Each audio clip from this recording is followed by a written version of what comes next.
هناك سؤال مهم وهو الأساس في تلك المسألة، مسألة عمارة النساء للمسجد. هل تتساوى المرأة مع الرجل في الإسلام من حيث الحقوق والواجبات؟ في هذه الحلقة نجيب إن شاء الله تعالى على هذا السؤال.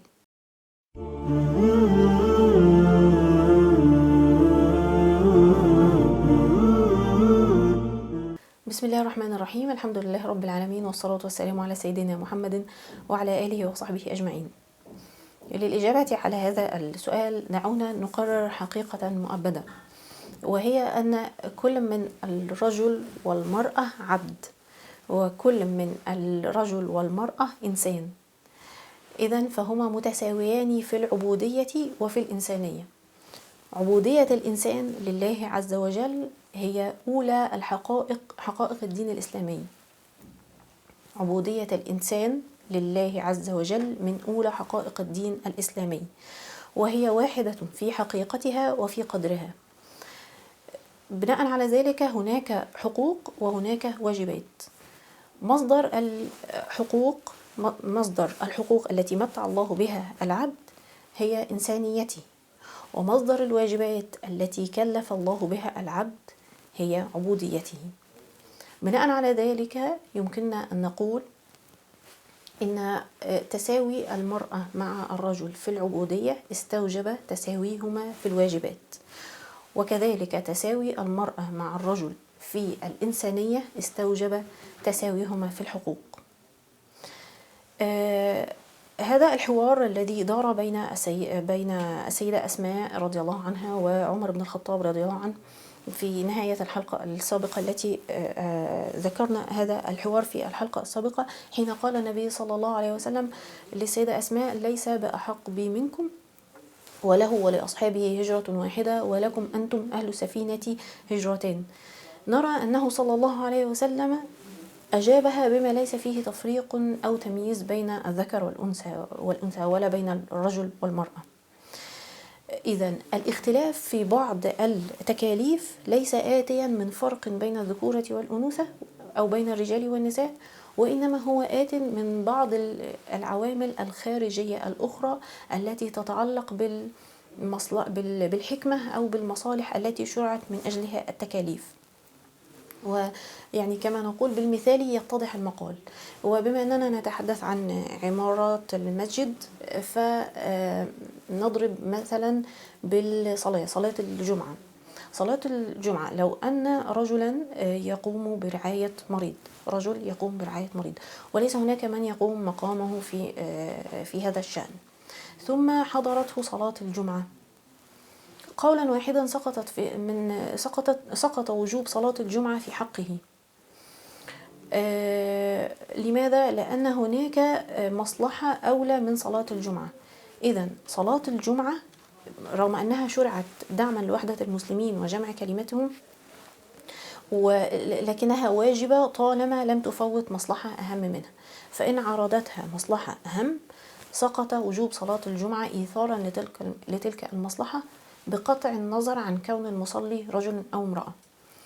وهذه الحكمة هي التي جعلت صلاة الجمعة غير واجبة في حق المرأة، مظنة إهمالها لرعاية صغارها والقيام بشأنهم،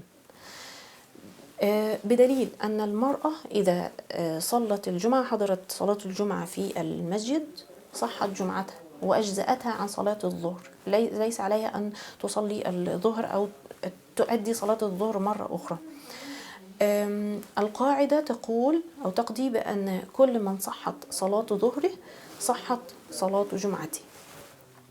وكذلك في وجوب الجهاد إذا كان فرض كفاية، من أبرز شروط وجوبه ألا يستلزم الخروج لأجله أيضا ترك مصلحة تفضله أو تساويه في الأهمية.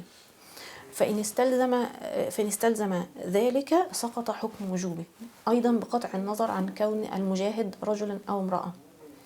من تطبيقات ذلك الحكم نجد ما رد النبي صلى الله عليه وسلم على الصحابي الذي جاء يستأذنه للجهاد، فسأله النبي صلى الله عليه وسلم: أحي والداك؟ قال: نعم. قال: ففيهما فجاهد. رأى النبي صلى الله عليه وسلم أن رعايته لوالديه تفضل القيام للجهاد،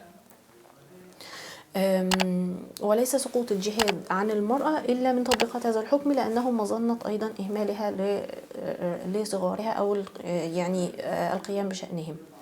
أما الأنوثة أو الذكورة فلا تؤدي دورا في ذلك قط.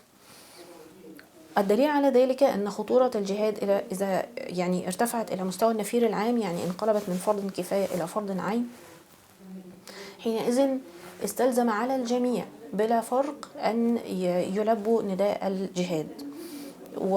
والسيدة أم عطية الأنصارية تروي أنها غزت مع رسول الله صلى الله عليه وسلم 7 غزوات تخلفهم في رحالهم، تقوم بصنع الطعام وتداوي الجرحى وهكذا، والحديث رواه مسلم. وأيضا عن أنس أن أم سليم اتخذت خنجرا يوم حنين، فقال أبو طلحة يا رسول الله هذه أم سليم ومعها خنجر، فقالت أم سليم يا رسول الله إن دنا مني مشرك بقرت به بطنه، يعني قطعت به بطنه. إذا تقرر هذا فلنعد أيضا إلى عمارة النساء للمساجد. إن منع المرأة من دخول المساجد لا يصدر عن مجانبة للفهم الصحيح بشأن مساواة المرأة مع الرجل في العبودية التي ذكرناها، وعن عدم وعي بحق المرأة الأصيل في بيت الله كحق الرجل، وأهمية الدور الذي يمكنها أن تقوم به لدينها ومجتمعها الإسلامي، بل وخطورة غياب ذلك الدور على الدين والدنيا. وفي الحلقة القادمة إن شاء الله تعالى نستكمل الحديث بإذن الله، سوف نفند الإشكاليات التي منعت الإسلام من دخول المساجد. وفي الختام سبحانك اللهم وبحمدك نشهد أن لا إله إلا أنت نستغفرك ونتوب إليك، والسلام عليكم ورحمة الله.